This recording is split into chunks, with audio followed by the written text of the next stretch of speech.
I'm 20. So over my lifetime, the pro-life movement and the politicians in the, the aggressively pro-life politicians have been so, aggressive.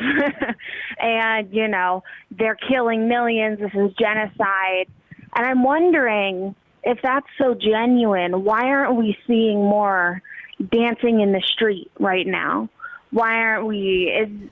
Do you think that it's more of trying to appear moderate for midterms, or that really there was just lack of, any sort of genuine care in the first place, and they're just appealing to their base like they are the NRA? Well, no, go on, Sam. Well, no, go ahead. Hi, Ari.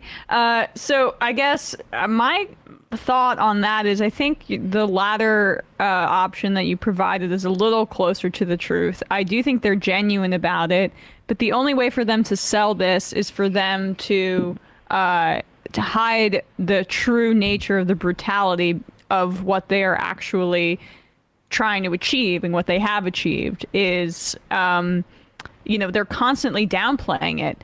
Brett Kavanaugh, before the Supreme Court, was saying, hey, it's settled law, right? During his hearings, in order to get confirmed. Right. They understand strategically that because 70% of the country is in favor of abortion access, they have to hide the ball until it's the time to strike, and then they'll come out of the grass and they'll strike really quickly. So that's my impression of their strategy. Go on, Sam. I think also what's interesting, though, is that it's not only the politicians themselves, the career politicians, but I think it shows that these groups like March for Life they do have a strategic component. Without a doubt. And Ari, I would say, look, too, that's been so camouflaged. Well, from their perspective, too, their goal is not to does not end with overturn Roe v. Wade. They want a federal ban on abortion. And I would argue that's not also where they want to stop, too. I think that they want to come for contraceptive as well. But they want a federal ban on abortion. And so I think they probably, I think for them it was sort of like, to use a sports metaphor, they got through the conference championship, and now they're headed to the Super Bowl. And so they're going to celebrate very quickly, but they also want to make sure that they keep their head straight for the Super Bowl. And the Super Bowl for them is the federal ban on abortion.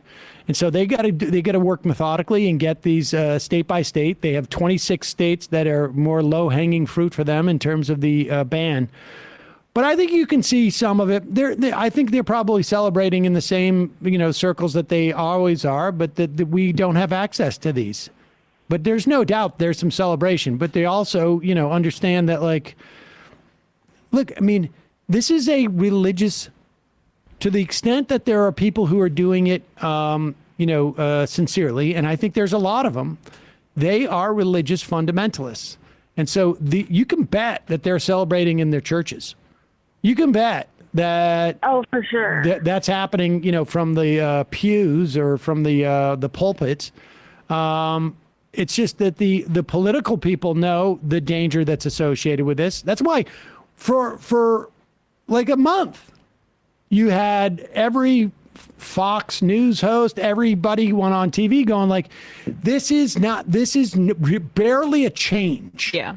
And nothing's going to come of this. And of course, that's not the case. It's and then states' rights. Mm-hmm. And then I think a lot of them also, because it is grounded in a religious zealotry, don't really understand some of the key dynamics.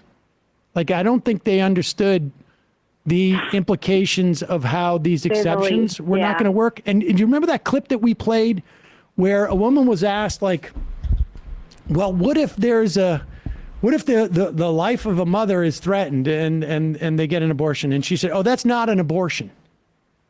Yes, I've seen a lot of those clips from state legislature, and as someone with 2 degrees in the healthcare field, it is very frustrating